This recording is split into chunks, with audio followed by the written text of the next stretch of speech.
northern part of Germany, the part of the world I call home. And we're here in Schleswig. It's in the middle of Schleswig-Holstein, and we're here at the beginning of a great exhibition. I've seen some of the pictures here, and it's really astonishing and quite impressive for me to see so many great pictures. There's something here, and yeah. Dankeschön, the pleasure is mine. You know some German. This is my homeland. It is. I was told that you have a family tree or relatives here. Maybe you can talk us about your relatives here. Brandenburg is a German name. I think we call it Brandenburg. Brandenburg. Peterson is the local name. Okay. On my great-grandfather's side. The Brandenburg name comes from near Lunen, Brillen. You know where that is? No. Lunen is southwest of here, southeast of here. It's behind Hamburg. Yes. I don't know. Lunen and Brillen. Okay. So that's the Brandenburg family. This is the Peterson family. Okay. You have met a relative today, you told me, and I think... Three of them. Three, okay. But this is not the place you call home. I think the place you call home is Minnesota. I was born in Minnesota, but I spent a lot of time in Europe. Okay. Traveling. I find, living traveling, I find there's something about Europe that is very familiar to me. There's something about America that's quite foreign. Okay. Which is familiar with you in Europe? A certain kind of dignity. It is. It's more dignified. It's more thoughtful. Sorry, America. Grow up. I don't like Germany too. Do you like Germany? I like Germany. I like all the European countries. I spent a lot of time in France. I'm half Norwegian and half German. I like the Scandinavian countries a lot. They are great. I love them. You have been on Lofoten Island? How do you call it? Lofoten Island? Lofoten Island? I plan on going there soon, this summer. You must go there. Yes, I've heard all about it. Yes. I've spent 4 days travel with a motorcyclist who is doing a trip around the world, and I met him on a ferry, and so I can say that I have done 4 days of world travel on Lofoten Island. I asked him, he has been everywhere in the world except Africa, and I asked him what are the most beautiful places in the world. And I guess he would say something like Tasmania or New Zealand or something like this, and he told me that Nepal and Lofoten Island. It's so great. Yeah. The National Geographic did a survey amongst professional travel people. The #1 site in the world is the fjords of Norway. It came up 2 times in the last 5 years as the #1 destination in the world.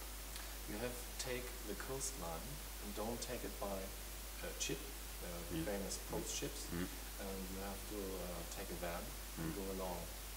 It's becoming better and better and better, and you wouldn't imagine how great the landscape is there, and you can stay everywhere. Okay. I've done this 3 times now with the motorcycle and with the van, and it's one of the best trips I've been. And I've been in Ireland. Ireland was quite amazing too, but Norway tops everything. Talking about home, I want to talk with you about Minnesota. I think this is the place where you have written photographic history. I think this is the main picture of Chased by the Light, isn't it? It's a special moment from Chased by the Light. It's a surprising moment. That particular image is something that I call Meet My Psychiatrist. The tree is a place I sit on the moss-covered tree and think about life. And when everything is going crazy, I go there and it speaks back to me. So that's my psychiatrist. I have seen your places too. That's interesting. And the way I made this picture, and this is when I was doing the 1 picture a day, I took a big chance when I made this picture. Big chance. Maybe we can talk a little bit about the project. I think not everybody knows something about this. Yeah. You have done this. How get you involved in this project for 90 days? Burnout. I worked for National Geographic, and I was happy with my success there. Won a lot of awards and a lot of attention. And then I published a couple books, Brother Wolf and White Wolf, and they got a lot of attention. And I just, too much. So I walked away from everything. And I said to myself, what could I do that it's never been done, maybe, like climbing a mountain, that I could do just for me. And it was born from when I do my public speaking. Everybody in the audience used to say, they don't say it anymore, they would say, Mr. Brandenburg, how many photographs did you make to get that one story? How many photographs did you take to shoot that picture? And I tell them the truth. Oh, I shot 100 photographs. Well, of course, if I shot 100 photographs, they would say I could do the same thing. I heard that so often, so I thought, photography is diminished because the general public thinks that we shoot so many frames. We just have to go pick one, and they're all good. So I thought, I want to make into a slightly different art form, like painting. There's only one painting. There's only one sculpture. And my background is art history. I studied the great painters and great artists. So I thought, I'm going to treat the camera like a painting. I'm going to do just one. And put a lot of thought and soul into it. And do it just for me. No assignment. I may never show it to anyone. Just for me. So I went into the forest for 90 days. Did this. And I put it away for 2 years, didn't really do much with it. The National Geographic called me one day. They wanted me to go do an assignment, I think in Yellowstone, on wolves. And I said, no, I can't do an assignment on wolves. I've done the wolf thing. They got a little upset with me. It's like being in the army. You don't say no, just salute and go do it. And they said, well, what have you been doing? And I said, well, I did this interesting project. So they said, can we come out and see you from Washington, D.C.? They flew out and looked, and I showed them this project.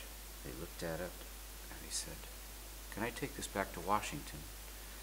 So the editor called me the next day after they came back from Washington, went back to Washington, and says, we want to publish it as a cover story, all 90 pictures. And I thought he was joking. I said, that's not a National Geographic story. It's just a personal thing. Photographs aren't that great. There are 2 or 3 that are okay. He said no, so they published all 90 pictures, the most they've ever published in the history of the magazine. 120 years, I think. It changed my life. The photography I'm proud of, in that I did the project, like a marathon. I'm not proud of the individual photographs so much as the process. Kind of Japanese Zen-like. I've studied a lot in Japan and think a lot about Zen kind of things, of minimal. But when I wrote about the project in my book, Chased by the Light book, the response that I got from the public was the most rewarding thing, I think, of my life. People didn't comment on the photographs so much. They commented on the cleansing. When I was burned out, National Geographic is wonderful in a way, but it's very challenging, very hard work, very demanding. And the success was too hard for me. It was just too much. So I wrote about it. I wrote about the pain, the suffering, and then I cleansed myself by doing the 1 picture a day through discipline. And the chemistry of that writing, people say it changed their lives. I get letters all the time. They'll read the book at the dentist office, or they'll take it home and look at it, and they say it changed my life. Mine too. Oh, you saw the book? Oh, you did? Oh, I'm sorry. No. I have read about the book. I haven't seen any picture, but I've read in the internet forum somewhere about the book, and there are some words in changed my life. I was quite impressed about the idea of taking on one picture a day. The minimalness of it, in of a society that's full of excesses. National Geographic is full of excesses. Used to be, not so much anymore. They used to give us complete freedom, budget, film, time. It's not No the same. excuses anymore. Anymore, it's not that. No, No. it's not. Oh, no. The good times are away. I think, how was the time working for the National Geographic? I read a book from Sam Abel. I think you know him. He's a great photographer too. Oh, he's a good friend, yes. He is. Good photographer, he's smart. He's great, and he's Smart he's man. writing good things too about photography. There are not many words, but it's like a photo, less is more. And you have to feel, I think, your vision, your style, your photography. Yes. And I think this makes the master, I think, of photography. The question was asked many times that we had a big press conference here with a big table and lots of journalists, and the question keeps coming, what makes you different than the other photographers? And I don't know if I don't seem different to me, but they ask the question. And I don't really know what it is, except it's a certain kind of a voice from within and a sensitivity that comes from paying attention, listening to the intuition, not here so much, it has to be here. Yeah. And it's illogical to some people. It doesn't work for some people. But I had the gift of parents that allowed me to be free when I grew up as a little boy. They let me do anything I want, make my own mistakes, get in trouble, get out of trouble. So I learned at an early age this idea of risk-taking and then being open with intuition, like just feeling something and then going with it, capturing it. And building It's- up a vision. Yeah, it's elusive. I don't know what makes it work. And I don't think my photographs are particularly good or different. I really don't. They don't seem any, but when people say that, I think, oh, well, okay, if you believe that. Before I start thinking about the interview, I asked the readers of my journal Bulwark to help me out, giving me questions to ask you. And there was one question, it's going in the direction, what are you thinking? Waiting for the right time, pulling the trigger. And I would maybe describe it like maybe it's better to explain what are you feeling That's when you're waiting, pulling the trigger. That's exactly, you can't really talk about feelings. I mean, you can, but it's elusive and subtle and ever-changing, and when we have to use language, and we have to use German or English, it gets lost in translation to our own self. We try to explain it to ourselves, it's lost. So it's best to keep it instant. I look at the Japanese a lot. They spend a lot of time practicing, studying, and it becomes so second nature to them in their art forms, calligraphy especially. The master calligraphers, the 80-year-old calligraphers that sit on the floor and they look at a piece of paper and they dip the pen and they go, and it's a work of art. They don't try to crump up the paper and throw it away, try it one more time. They've done it for so many years, so perfectly, that when it comes to that point where the thought goes straight into the hand. But if you have to sit and make notes and think about it, and you got to move quickly. You have to move very. I noticed that today with another film crew who was following me as I was shooting, and just having some people with me watching, it stops. Change. Yeah. Change. But I would say you can talk about emotions, but in a different way. Yeah. It's about the emotional link you build up on a photographic object. And I think you can see this in your photos. Well, if it's interesting, we're sitting next to one of the more interesting examples of intuition in this whole show. This was not planned, but you've sat down next to this photograph, and as I was doing each day, the one picture I had to be very careful because I didn't want to screw it up.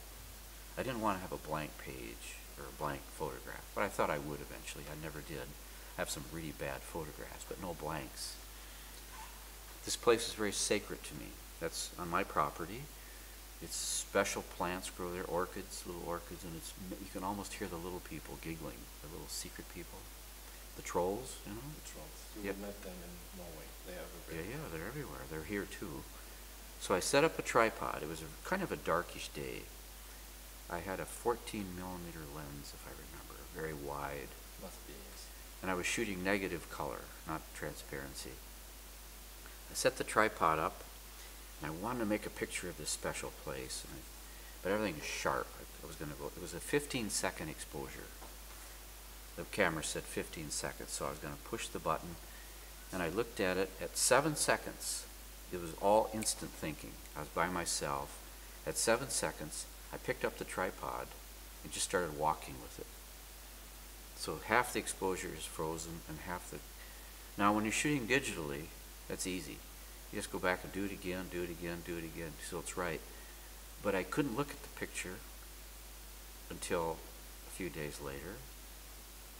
And oftentimes these things don't work if you just do it once. And I was so lucky. It's not a great picture, but it did what I wanted it to, in that it spoke of elusiveness and a magical, ethereal quality of atmosphere and the specialness of the place. So the intuition of that, I got very lucky. It could have been a bad photograph, and then I wouldn't even know what to say. It wouldn't be here.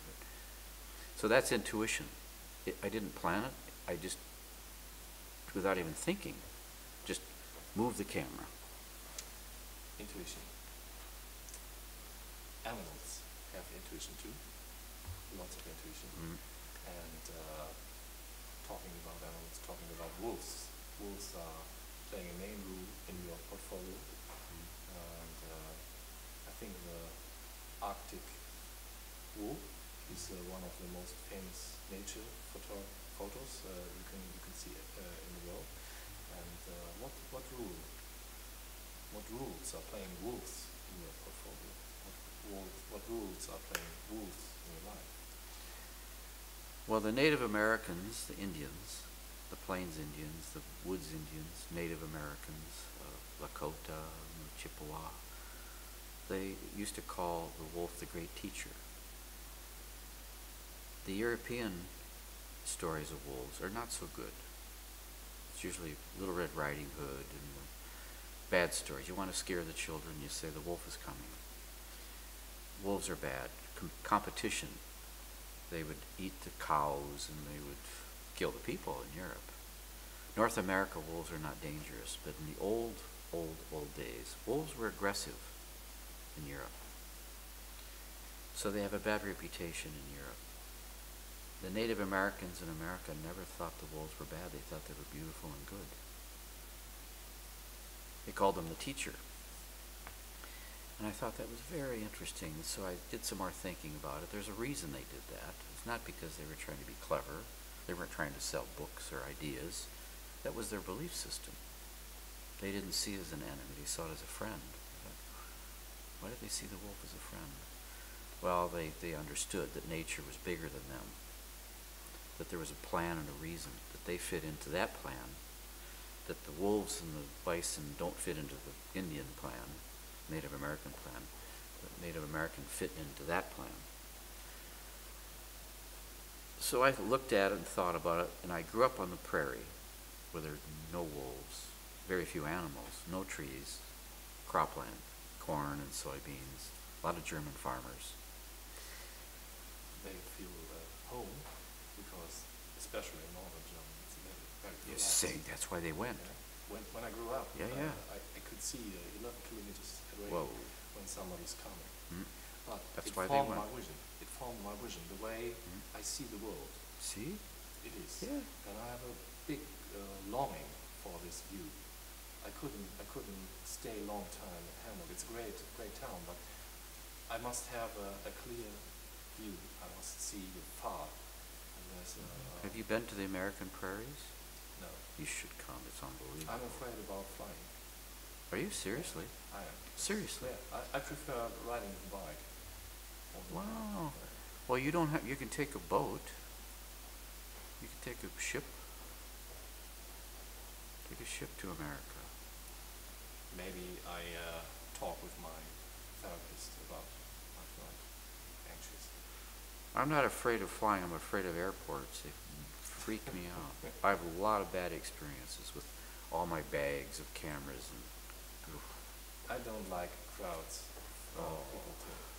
I have similar places in the world where I have special moments. Have you been in Jökulsá? It's the glacier lake on Iceland. I've seen a picture, I think. This is a special place too. No. It's about birth and death and the life between. Oh, I have been there. Yeah. It's on the north side of the island? It is. Yeah. I've staying there for 3 days. I know that place. Yeah, it's really great. That's where that was taken. Yeah, I've seen the picture over there. That's actually, where is it now? No, it's in the. That's right where that was taken. Yeah. Right there. Yeah, yeah. It's exactly where it was shot. Staying there for 3 days, and it was so amazing because this place for me is about. It's telling me stories about the birth, the glaciers going in the lake, in the lagoon. It's about life. It's about wind. It's about streaming. It's about animals. You see the birds in the sky, the sea hounds, how do you say? Seals. The seals hunting fishes, and it's about death. So the ice is melting, the glaciers are smelting, they become smaller and smaller, and one day they turn around and showing everything what is inside. Upset. You can see everything. On the top you see nothing, but on the ground you see everything. They turn around and then they swim away in the great Atlantic Ocean. Great place. There's another You've place. been to Iceland then? Yeah, staying there. Did you fly there? No, with the boat. And with the motorcycle. But it was in my early days. Now I'm feeling comfortable traveling with van. Having a little bit water with me. How are you traveling? Are you traveling? A camping van. I have one in France. VW? It's a bigger one. It's a Fiat with a little bit of a small house in the back. You know, the classic European. It's got the sink and. You got a problem. There it is. 2 meters, isn't it? Especially in France, it's hard. We have a VW van. It's below 2 meters, and we can go everywhere. Oh, good. VW. I used to live in those a lot. The National Geographic owned several of those VW vans. No. They used to, many, and I've had several. I've driven hundreds of thousands of miles in those. No, it's like car sharing for photographers. Yes. Okay. Yeah. I would ask some questions of my readers of the blog, and there's one. He's called Mark. Mark wants to know what kind of filters do you use? Is there a brand or filter that you prefer? It's not important. I use just protective filters. I don't use any filters for effects. Zero. Okay. I don't use polarizing filters. So rare. If I'm making movies, video, sometimes I'll use a filter, gradation filter for the sky. But I really don't use filters. Only to protect the lens, the UV filter. That's it. I'm more of a risky guy. I don't use filter for protection. I think sometimes you need some risks to make a great photo. It's very often that I have to send my camera to my mechanic. He has to repair because there's some water inside. Because especially the Canon camera, you have this little ear plug-in inside, and the water can go really easy inside. Really? Yeah, it is. And if you have a wave, and I'm really below the ground, and if there's a wave, and lots of splash coming in, and yeah, I have done this 2 times, I think. This, yeah. Yeah. Okay. Seawater, especially. Yeah. It's not about gear, you know. Yeah. I think we talk about. But Pixel Pasteur asked. You've been a contract photographer for the National Geographic for over 20 years, I guess. Not anymore. Not anymore. I'm but just. you've been. Yeah. Oh yes. Yeah. Yes. How was it to work for the National Geographic? Well, we used to say it's easier to become a brain surgeon than it is to work for National Geographic. A lot easier. It was not because we have so many people that want to work there. It was like a special club in a way. We were very proud of ourselves. We didn't like to show off with it because it's hard work. So you make a mistake, you do a bad story. It's not good. You do 2 of them, probably gone. You're only as good as your latest work. The old days of National Geographic were almost unbelievable, looking back on it. With so much time. It's the kind of a place you'd go do something, there were no excuses. They gave you everything you needed. Time, expense, film, support, big support system, helicopters, diplomats in embassies around the world. National Geographic was like a red carpet, as we say. You come into a country, everybody loved the National Geographic. Kings and queens and presidents, they all loved the National Geographic. So the doors opened up everywhere. It's not so much that way anymore. Does great stories in big magazines are playing the same rule for photographers like 20 years ago? I'm sorry, I missed that. Oh, does great stories have the same meaning today? No, Like 20 years ago. no. We're oversaturated by imagery. There are great images everywhere. The internet now, when I go on the internet and start looking for something, I'm amazed at how many great photographs keep coming that I've never seen, they'll never be seen. There's so many photographers out there with such great equipment, with so many opportunities. Every day in the world there are 10,000 great photographs made, and there's not enough publications to show them all. Some photographers don't know how to dispel them, or dispense them, I should say. They don't know how to talk to the magazines about it, but the photography that today, and of course it's probably destroyed my profession, because these photographers that have all these great photographs are willing to give them away just to see them published. If I can get my picture in National Geographic or some Geo magazine, German Geo magazine, or some great magazine, don't have to pay me. Just publish it. Please, I beg you. Oh, okay, well, we could pay a little less then maybe. Yeah, that's great. Well, eventually, the payment gets lower and lower and lower and lower. And then, of course, there's so many photographers that are competing with you that add the less payment and the sheer numbers of photographs and photographers.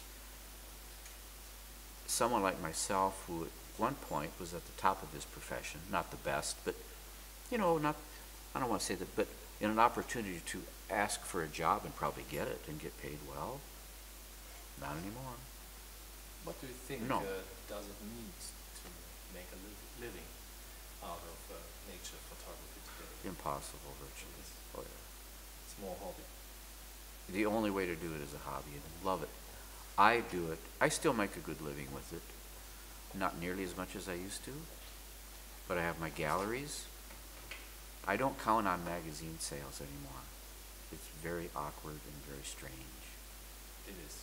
I would still like to do it, just to do it, but I don't think of it as an income. But I do love to sell my prints in my gallery. That makes me very happy when someone takes a print home and hangs it on the wall in their home. It means more to me than if they see my picture in a magazine now. Well, that's not such a big deal anymore. Do you have personal work on your private, on the wall? Do you? No. Me too. I don't have. No. I have two homes. I have one home. I have the Dreamback the bison. Yeah. One home. I have that. That's my city home. That's the only photograph I think I have. And my main home in the Northwoods, I have no photographs of. I have Steve McCurry's picture of the Afghan lady. Who has not? He's a good friend of mine, and he wrote a special inscription on He it. has been here in Schleswig too. Yes, I know. It's the main capital of photography art in Europe, I think. Right here. No. Yeah, The center of the universe. No, I don't know. But it's a special place. It's northern Germany is quite nice because you have the Baltic Sea, it's really quite calm, and you have the northern sea, and it's dangerous. The northern sea is dangerous. Yes, it is. It's like the tide in Mont-Saint-Michel. Very dangerous. It's cold water and. But no, I don't like to I don't like to hang my photographs up. No, I don't. Other people's work. I just want to know something about another reader. He told me to ask you about social media. Love it or hate it? Both.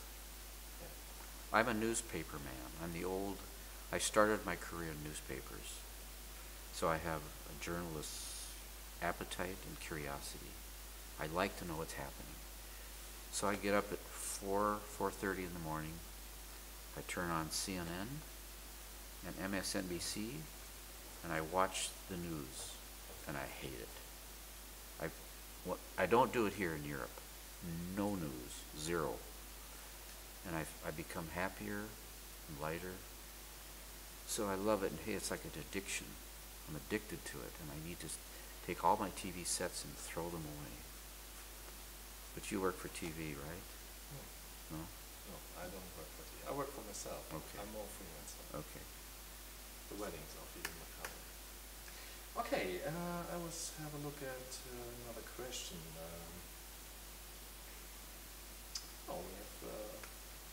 We've answered lots of questions. I would have maybe a word for the end of the interview, if you would like. I'm sorry, you asked about social media. Yeah. That's like Facebook? Facebook. Yeah, I was addressing television and news. Okay. Okay, I'm sorry. It's been a long day. I have a lot of interviews. My mind is a little bit slower right now, so I have to be careful. So we pay. So let's just talk about social media just a little bit. Facebook. Yeah. You're on Facebook. I have a commercial Facebook page. My daughter put it together for me. I would ask you, are we friends on Facebook? I don't know. I don't have a clue. I know. I would. I like your page. You have not a personal page on Facebook. No. No. Okay. But I think that my daughter talked me into it. I think it's dangerous. I think it's wonderful. It opens up. It can change the world. Look what's happening in the Middle East. The Middle East Spring. All these revolutions started and are perpetuated by social media. It allows people to communicate so incredibly, but it also has a very dangerous side to it. I think the most dangerous side for me is it's such a time killer. That's right. I can't do it. I have almost nothing to do with social media because I don't understand it. I think it steals your time. Time you can use. Incredible theft of time. Time you can use staying outside. Yes. And have special moments. Plus there is a lot of